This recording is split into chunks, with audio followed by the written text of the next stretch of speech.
MLA Kotamreddy Sridhar Reddy ప్రస్తుతం అంతా ఉన్నారు. ఒకసారి మాట్లాడదాం. సార్, సెషన్స్కి వస్తున్నారు, అసెంబ్లీకి సెషన్స్కి వస్తున్నారు, ఎలా చూస్తారు? అంటే కేవలం బడ్జెట్ ఈ రోజు మాత్రమే వస్తున్నారు, కేవలం రిజిస్టర్లో సంతకాలు పెట్టేదానికి, పెట్టకుంటే తమ పదవులు పోతాయని భయంతో వస్తున్నారు తప్ప అంతకు మించి మరొకటి లేదు. ఇప్పటికైనా వైఎస్ఆర్ కాంగ్రెస్ పార్టీ నాయకులు ఆత్మపరిశీలన చేసుకుని ప్రజల పట్ల మీ గౌరవం ఉంటే, అసెంబ్లీ పట్ల గౌరవం ఉంటే, ప్రజాభిప్రాయ పట్ల గౌరవం ఉంటే ఖచ్చితంగా అసెంబ్లీకి హాజరుగండి, బాధ్యతాయుతంగా హోందాయుతంగా చర్చల్లో పాల్గొనండి. అనర్హత వేటుకు సంబంధించి ఇది ఖచ్చితంగా సభ్యులు అసెంబ్లీకి వచ్చి అటెండ్ కావాలని కోటమిరెడ్డి శ్రీధర్ రెడ్డి ఎమ్మెల్యే కోటమిరెడ్డి శ్రీధర్ రెడ్డి ప్రస్తుతం అంతా ఉన్నారు. ఒకసారి మాట్లాడదాం. సార్, సెషన్స్కి వస్తున్నారు, అసెంబ్లీకి సెషన్స్కి వస్తున్నారు, ఎలా చూస్తారు?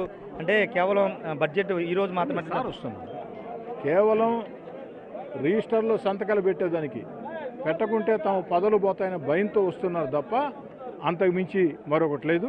ఇప్పటికైనా వైఎస్ఆర్ కాంగ్రెస్ పార్టీ నాయకులు ఆత్మపరిశీలన చేసుకుని ప్రజల పట్ల మీ గౌరవం ఉంటే, అసెంబ్లీ పట్ల గౌరవం ఉంటే, ప్రజాభిప్రాయ పట్ల గౌరవం ఉంటే ఖచ్చితంగా అసెంబ్లీకి హాజరుగండి, బాధ్యతాయుతంగా హోందాయుతంగా చర్చల్లో పాల్గొనండి. అనర్హత వేటుకు సంబంధించి ఇది ఖచ్చితంగా సభ్యులు అసెంబ్లీకి వచ్చి అటెండ్ కావాలని కోటమిరెడ్డి శ్రీధర్ రెడ్డి చెప్తున్నారు. Camera person Surendra Rajesh, Big TV, Amaravati నుండి. For more videos like this, subscribe Big TV channel.